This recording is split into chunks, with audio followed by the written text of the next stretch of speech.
Okay, 2019 Toyota Corolla hail repair. You can see this has got a considerable amount of damage on it. I've done this area I've done in here. I've done.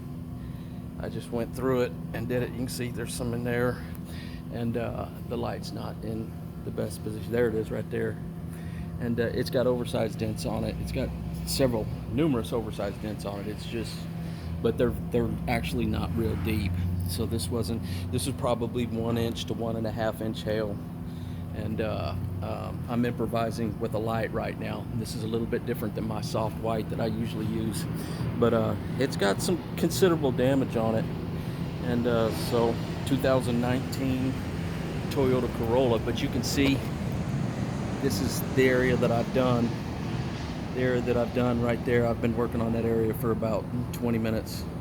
All that area there, and fantastic car. This is excellent work, man.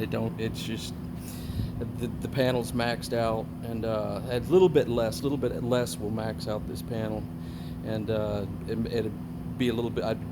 Be able to do it a little bit faster. So this panel's probably going to take me, I don't know, an hour and a half, I guess, since I'm not in practice. This is the first car I've done in a couple of weeks, so this panel will take me about an hour and a half. If it had about half the damage on it with the oversized dents, it'll still max out the panel. But this is fantastic work, man. This is perfect work to be doing. Excellent work to be doing as a first car that I've done in a couple of weeks. So 2019 Toyota Corolla.